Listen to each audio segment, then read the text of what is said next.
अहमदाबाद में 12 जून को जो प्लेन क्रैश हुआ था एयर इंडिया का, अब उसको लेकर एक नया दावा सामने आया है। अमेरिकी अखबार वॉल स्ट्रीट जर्नल ने अपनी रिपोर्ट में दावा किया है कि विमान के कैप्टन सुमित सबरवाल ने इंजनों में फ्यूल की सप्लाई रोक दी थी। वॉल स्ट्रीट जर्नल ने बताया, यह खुलासा दोनों पायलटों के बीच बातचीत की कॉकपिट रिकॉर्डिंग से हुआ।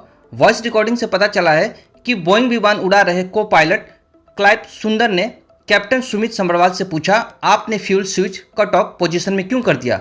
सवाल करते समय को पायलट हैरान थे, उनकी आवाज़ में घबराहट थी, जबकि कैप्टन सुमित शांत दिखे। कैप्टन सुमित सबरवाल के पास 15,638 घंटे और को पायलट क्लाइव कुंदन के पास 3,403 घंटे उड़ान अनुभव था। वॉल स्ट्रीट जर्नल ने यह बात जांच से जुड़ी अमेरिकी सूत्रों के हवाले से दी। हालांकि इस पर भारतीय एजेंसियों ने कोई जवाब नहीं दिया।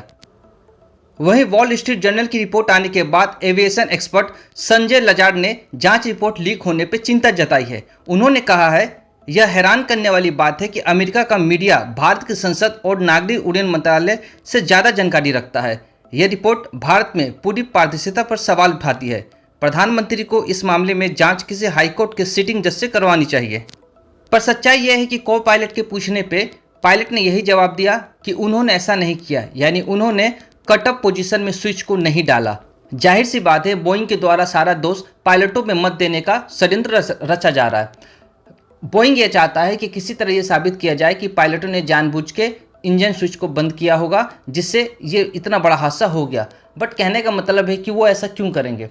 तो जरूर बोइंग वहाँ पे गेम खेलेगा, वो बताने का कोशिश करेगा कि वो डिप्रेशन में रहा होगा, कुछ मेंटल हेल्थ इशू वगैरह वगैरह। बट इन सब चीज़ों का जांच आप किसी के मोबाइल के द्वारा कर सकते हैं। आज के डेट में जो मोबाइल है ना, वो हमारे मेंटल हेल्थ का एक सबसे बड़ा इंडिकेटर है।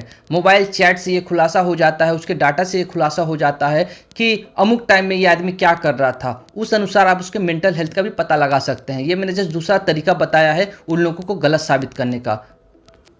क्योंकि जाहिर सी बात है, जब कोई एक जन सवाल पूछेगा कि आपने स्विच को क्यों बंद किया, तो सामने वाला शांत हो जाएगा, शॉक्ड हो जाएगा। वो सोचेगा ये अचानक हुआ कैसे, और तब तक बहुत कम सेकंड का रिस्पॉन्स करने का समय मिला होगा। जो ये चीज़ तो रिकॉर्डिंग हुआ नहीं, उसमें कोई कैमरा तो नहीं लगा है। तब तक वो मैटर को हैंडल कर रहे होंगे, सिचुएशन को हैंडल कर रहे होंगे कि अब क्या करना है। तब तक प्लेन क्रैश कर गई। तो ऐसे में वो जो स्विच है वो ऑटोमेटिकली ही गई होगी, कट ऑफ हुई होगी। अब सारा दोष षड्यंत्र के हिसाब से पायलट पे ही डाला जा रहा है। साफ समझ में आ रहा है।